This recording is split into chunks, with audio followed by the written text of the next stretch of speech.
nome é Alfredo Di Cunto. Cheguei no Brasil em 1934, no dia 23 de dezembro. Em março de 1935, com mais 3 irmãos, Vicente, Lourenço e Roberto, demos início ao que seria no futuro a organização Di Cunto, primeiro como uma simples padaria.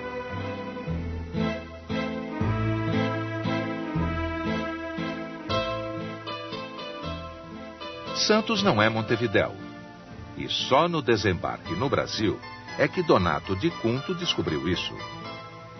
A falta de dinheiro para continuar a viagem até o Uruguai mudaria seu destino e acabaria por levá-lo para a cidade de São Paulo. Sorte dele é que a indústria paulistana oferecia muitas oportunidades. Incentivado pelos moinhos de trigo, ele abriu uma pequena padaria.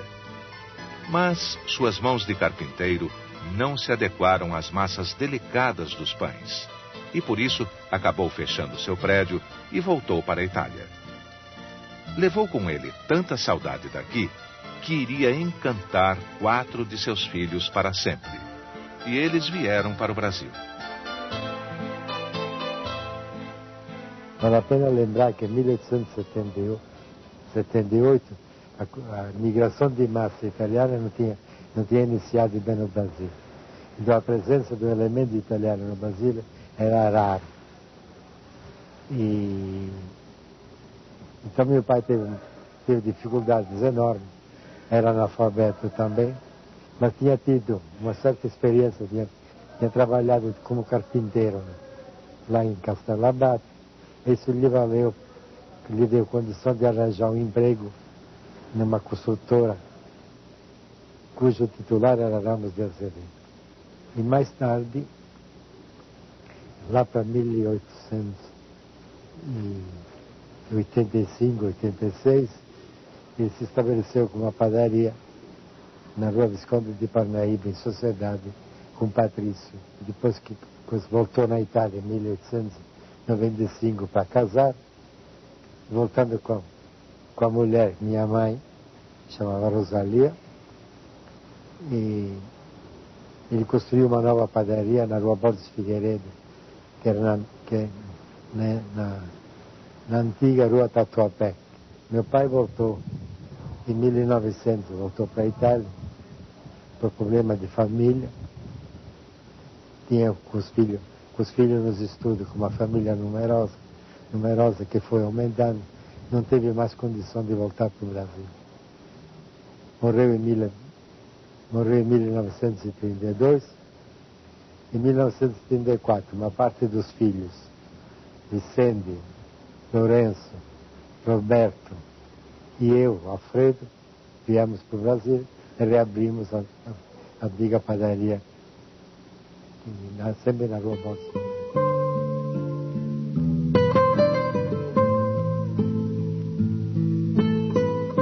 Os índios foram os primeiros a sentir os bons ares do que viria a ser o arraial, o povoado e, finalmente, o bairro da Moca. Pescavam tranquilamente no rio Tamanduateí, que no início do século XX iria ter às suas margens um mercado de peixe. Tamanha era a quantidade existente no rio. Chácaras, ruas de barro, casas pequenas e lampiões a gás. O lugar era de paz e sossego. O Jockey Club atraía a sociedade, que se distraía com os cavalos e festas. Chegava a energia elétrica, e com ela os bondes ganhavam linhas exclusivas para o bairro. Logo, famílias como Matarazzo e Crespi iriam começar o seu império, instalando indústrias e atraindo milhares de imigrantes. Era o momento em que a Moca iria definir o seu sotaque e arquitetura. O comércio crescia junto com o bairro e surgiam lojas tradicionais que ficariam famosas por toda a cidade. Hoje, pouca coisa sobrou do tempo das serenatas e da carrocinha que entregava pão quentinho na velha Moca. Na década de 30, que era a periferia de São Paulo. Então, o tipo dos moradores, o perfil dos moradores, era quase todo de trabalhadores, com famílias numerosas, e o consumo de pão era muito grande.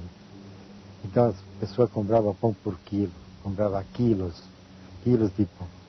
E uma, talvez por razões econômicas, porque o pão custava pouco, e também para as pessoas não se preocupavam com questões de estética também, que não se preocupavam em comer pão ou coisa, ou massa. Hoje as coisas mudaram, as pessoas comem muito pouco pão, talvez tem outras opções, agora se limita a pãezinhos. No próximo bloco, delícias de dar água na boca. De Cunto vira nome de padaria.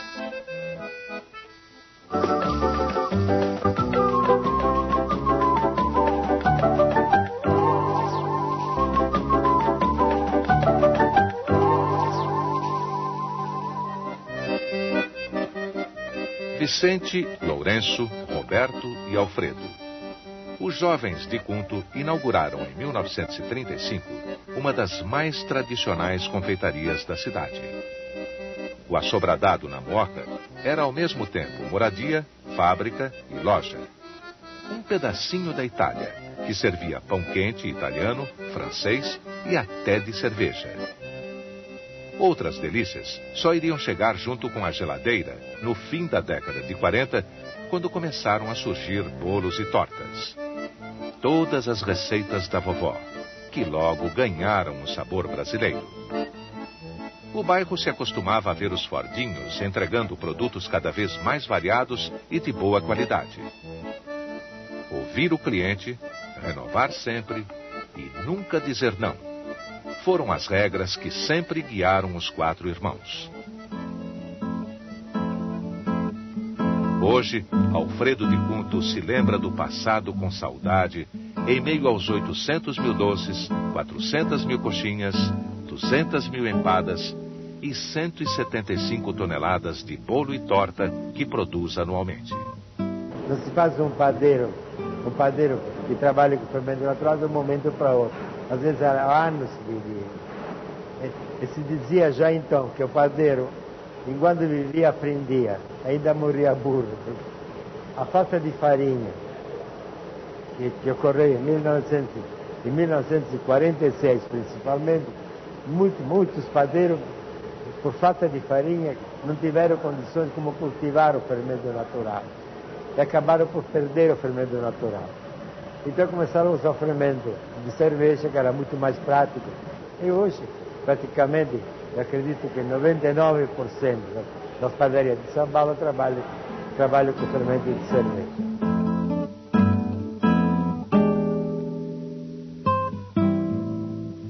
A rigor, todos os produtos são novos.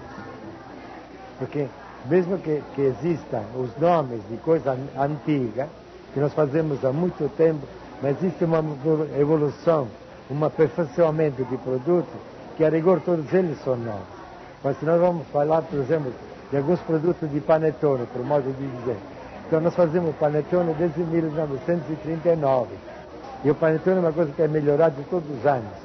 Então tem novo equipamento, tem nova qualidade de matérias-primas, melhor qualidade dos ovos, melhor qualidade da manteiga. Então os produtos, quer dizer, sofrem uma transformação no sentido de melhorar sempre.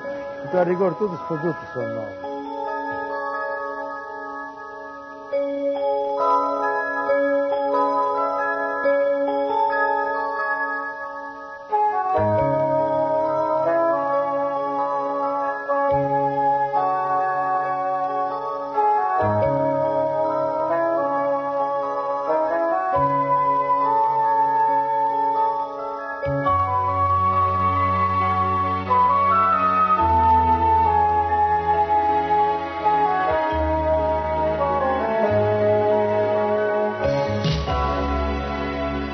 Sempre considerei com o nosso trabalho um trabalho de bom auguro.